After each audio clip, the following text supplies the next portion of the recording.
Медицинский десант высадился в Воркуте. Здесь проходит второй арктический междисциплинарный медицинский форум.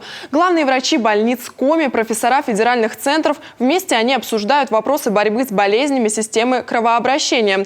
Но первым делом делятся своими наработками и опытом. Причем по самым разным направлениям в лечебной работе. В этом плане Воркутинская больница скорой медицинской помощи дает всем пример. Любовь Лапина из Заполярья. В Воркутинской больнице скорой медицинской помощи есть что показать и чем гордиться. За последние несколько лет учреждение преобразилось. Началось все с объединения. Сначала в состав вошла Варгашорская больница, после присоединили инфекционную. Теперь это единый комплекс. И, как показала практика, решение было верным. Не потерял никто. Население, каждый житель, каждый пациент только выиграл. И мы можем на сегодня грамотно распоряжаться ресурсами. То есть создано все для того, чтобы пребывание человека в больнице было максимально коротким, а эффект от лечения был максимально высоким.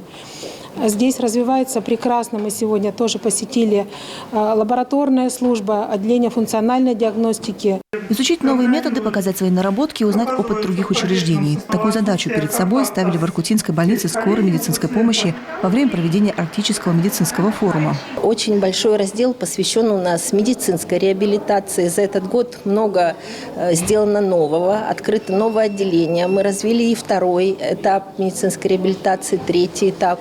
И хотим поделиться этим с гостями. Вот, к примеру, как сегодня выглядит местное отделение ранней реабилитации и физиотерапии. Позавидовать оснащению могут даже больницы крупных городов России. Аппарат действует только за счет активных движений пациента. Если те были пассивные, то здесь только активные. То есть если это плегия, чего-то от него ждать не получится. Хоть какие-то остаточные движения. Если есть остаточные движения, аппарат подстраивается. Здесь и вертикализаторы для лежачих больных, и подъемники. Новейшее оборудование. Поставить на ноги пациента после тяжелых недугов стало в разы легче. HP2 называется, для пассивной разработки плечевого сустава, локтевого сустава и суставов кистей. Стоят аксессуары, которые предназначены для отведения, приведения плечевого сустава. Средства реабилитации и для самых маленьких пациентов. Для них же в актовом зале устраивают показ мультфильмов. Не далее, как у нас второй месяц, у нас активно ведется досуговая деятельность также для пациентов не только реабилитационного отделения, но и всего стационара. У нас хорошо сделан, красиво отремонтирован. Вы завтра там обязательно будете, актовый зал.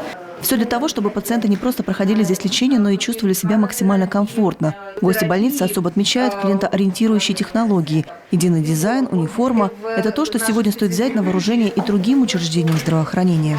Я потрясена, поскольку те шаги, которыми сейчас развивается учреждение, они очень разительно его отличают от всего здравоохранения в нашем регионе. Видно, что у наших специалистов здесь горят глаза.